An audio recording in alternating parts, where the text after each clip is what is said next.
1666 साल. पुरंदरच्या तहानंतर राजकीय परिस्थिती बदललेली. छत्रपती शिवाजी महाराज यांना आग्र्याला दरबारात हजर राहण्याचे आमंत्रण येते. प्रवासाची तयारी सुरू होते. काही विश्वासू मावळे सोबत घेतले जातात. घोडे सज्ज होतात. निघताना महाराजांचा चेहरा शांत आहे, पण त्यांच्या मनात परिस्थितीची जाणीव स्पष्ट आहे. तिकडे औरंगजेब दरबारात बसलेला.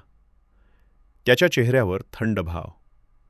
तो आतून विचार करत आहे, हा शिवाजी येणार, आज त्याला दाखवतो.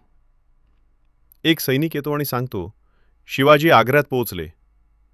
राणी उत्सुकतेने विचारते, मला पाहायचं आहे, हा शिवाजी कोण आहे? औरंगजेब उत्तर देतो, वेळ आल्यावर दाखवेन, आधी मी त्याची खबर घेतो.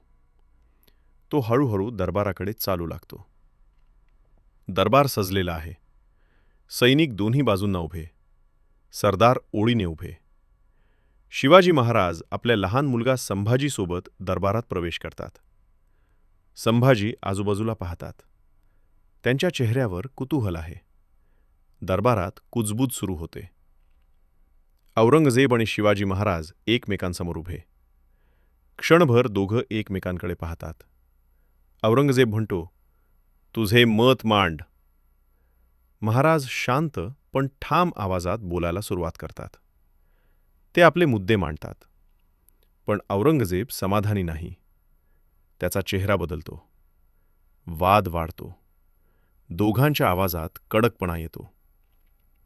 औरंगजेब संतापून सैनिकांना आदेश देतो, हा माझ्या दरबारात रुबाब करतो, याला सोडू नका आणि याच्या मुलालाही अटक करा. सैनिक पुढे येतात.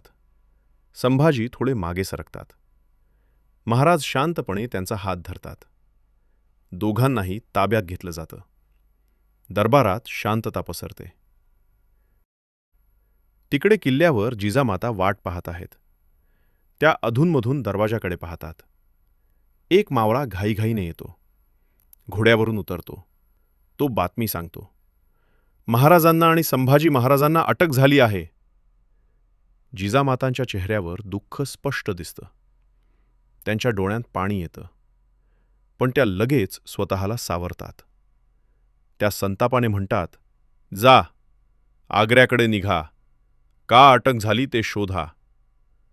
मावळे तात्काळ निघतात. तिकडे शिवाजी महाराज संभाजी महाराजांना समजावत आहेत. घाबरू नकोस, ही वेळ निघून जाईल. संभाजी त्यांच्या चेहऱ्याकडे पाहतात. त्यांना वडिलांच्या आवाजात आत्मविश्वास जाणवतो.